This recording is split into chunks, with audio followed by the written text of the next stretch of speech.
Has our fear-based leader become a little bit more unhinged than usual?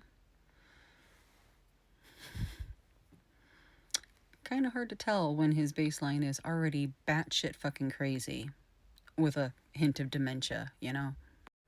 The harder we fight this fascism, the faster it will be over. I promise you. Relying on accurate news sources like AP News is going to be first and foremost for all of us to get the facts straight. And they just released this, and somebody else that I follow religiously is Aaron Parnas and his dad, Lev Parnas. Lev, oh my gosh, the stuff that he writes on Substack is indispensable for our times right now. So take a look at this list here and make sure you're following at least some of these and listening to what they have to say. I mean, when you have a POS president that is attacking Antifa Zine writers, nothing says I'm an authoritarian more than that, now does it?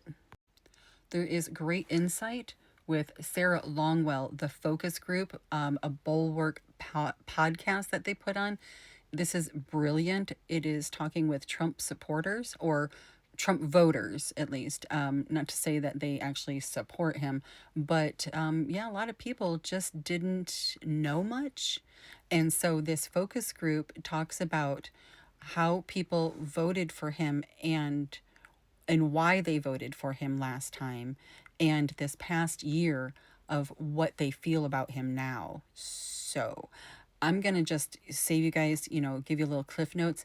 Everyone in this focus group had to be educated about what has been happening in the news. They knew just small snippets of things, but when they got together with their focus group right after Alex Preddy, everyone had known about that. That was the one thing they did not have to be informed about. And from what I can tell, all of them are in agreement that it was flat out wrong. Another little point is that people that had voted for him were coming from a place of being uneducated and didn't really have much of an opinion about him because they didn't know much. These are people, they're busy with life and school and just going to their jobs and taking care of things. And so the little snippets that they heard wasn't enough to truly educate them about how an authoritarian behaves and how fascism looks like when it's sweeping across your country. But it seems like everybody in this focus group that voted for him will not vote for him again. And I think that is a tremendous percentage of people that voted for him last time. They can see this past year, he did nothing for us. I mean, unless you were an elite, then you were helped, of course. So focus groups and grassroots organizations have been not only being grown significantly, but also new ones are popping up wherever the need is in your community. I wanted to point out that we are up from 2,500 constitutional observers to nearly 30,000. Okay, these are people that are making it their full-time job to fight the fascism and the cruel abuse and brutality at the hands of ICE agents. I believe Tom Homan just pulled out a couple hundred of ICE agents. It's not really a de-escalation. They're just trying to reorganize. We are organizing. The opposition and the resistance is getting more and more organized. And so here's some more tips for you. Also in Minnesota is this nice little symbol of opposition to NAZI occupation. Let me show you some others. This wonderful group of women are getting together in this organization or this company in Minnesota, but that's what I want to say. The red hats with melt ice on them are just skyrocketing, and these guys have gone viral, their little store. The name of the store is Needle and Skein, words. I did call this number and I did go to their website, but I cannot find where they're selling the hat. They're selling the patterns. So you can probably go into Etsy, but I'm still looking into seeing if we can buy hats from this store in Minnesota so they can get the proceeds from that. Okay, three more pieces of information for you. Please get over to 5 calls. It is imperative that we put pressure on our representatives every day with phone calls or emails. And this will give you a category here of what you can call on, and it'll give you a script, and it helps you locate the phone numbers for your reps. Just flood them. It's working, you guys. The pressure is working.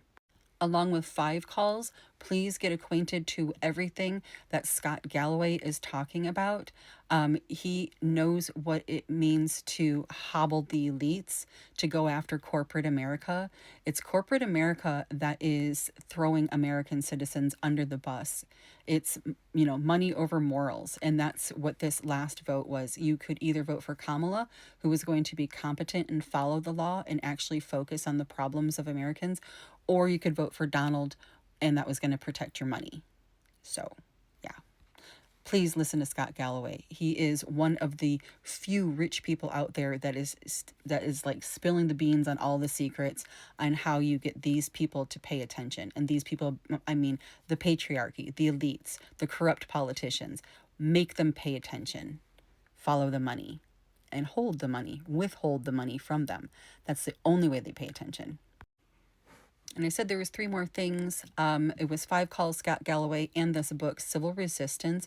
This is a phenomenal book about knowing your rights and what a actual like productive movement and something that's meaningful and gets things done, what that means, how to take those steps.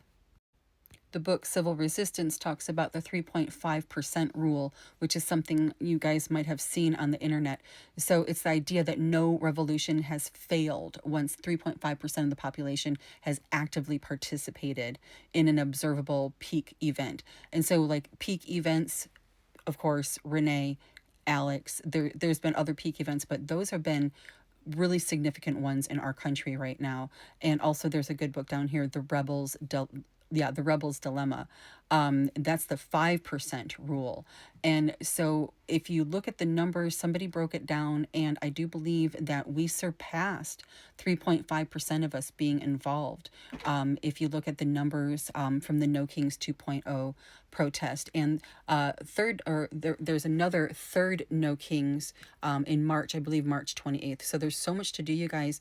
I'm sorry that we can't just be creative in our lives and live our lives the way that we were raised, thinking that, oh, hey, we just go to our jobs, we go to school, we live our lives, but we can't right now.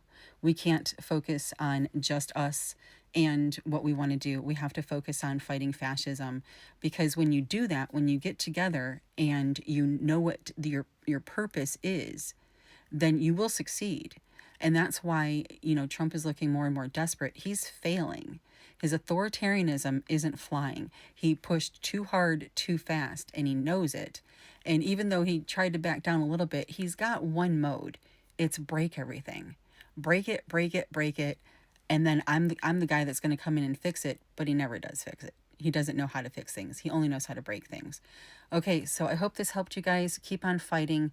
Keep getting out there. Take a break when you need to, but just take reality on reality's terms. Unfortunately, this is what we have to do with our lives right now. And I think that if we keep our boot on their necks, like we have been, we have them up against the ropes. And we got to keep the pressure on. Don't back down. We've got from now until the midterms to try to retain some kind of control within this country of ours. Good luck and Godspeed.